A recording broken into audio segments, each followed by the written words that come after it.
Dear students, welcome back to PNMRC e-learning classes. This is Shalini Mishra, your SST teacher, going to start chapter 9. This is your geography chapter and the title of the chapter is Forests and Wildlife Resources. Now we will study about the introduction of this chapter. Dear students, forest and wildlife is very prominent to balance our ecosystem. As population of world is increasing at rapid rate, there is increasing deforestation. Due to that, animals, especially wild animals and birds, are losing their habitat and their number is decreasing day by day, and some of them on a verge of extinction. To safeguard wildlife and to decrease deforestation, government have taken many steps that we are going to study in this chapter. Every country's development depends on how that country utilizes their resources. We have been fulfilling our needs by getting them by nature since early times. Forests are considered to be very important resources. If we define forests, we can say that forest is defined as a large area that has many trees and other plants, or a dense area that is like a forest. Or we can say that a large tract of land covered with trees and underbrush woodland. Here, underbrush means shrubs and small trees forming the undergrowth in forest. In natural vegetation, only that vegetation is included which can be raised naturally without the help of human or man. This is called virgin vegetation. This type of vegetation in India is available in limited places like Himalayas, Sundarban, and remote areas of the Thar Desert. Now we will study about classification of forests on the basis of administration, ownership and management. In that, first of all, we'll study about types of forests according to administration. According to the administrative purposes, the forests are divided into three categories. First, reserve forest, second, protected forest, and third is unclassified forest. First of all, we'll study about the reserve forest.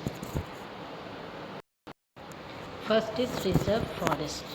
Those forests which are reserved for getting timber or forest product on permanent basis are called reserve forests. Here, a permission is not granted for cutting trees, collect firewood to cultivate or for grazing the animals. Means in these type of forests, human and animals movement is restricted. These forests are under the direct control of the government. They occupy about 54.4% of the total area under forests of India. Second type of forests are protected forests. Local people are permitted to collect firewood for cultivation and for grazing the cattle without causing any harm to the trees. These forests are maintained by the government. These forests occupy 29.2% of the total area under forests in India. Third, unclassified forests. Those forests which are not classified under these are located in inaccessible area and are very dense are known as unclassified forest. In India, the areas which comes under unclassified forest having zero productivity in economic growth of the country because most of the resources of these forests are unutilized. There is no restriction on tree felling or cultivation or for grazing the animals in these forests. These forests occupy 16.4% of the total area under forests in India.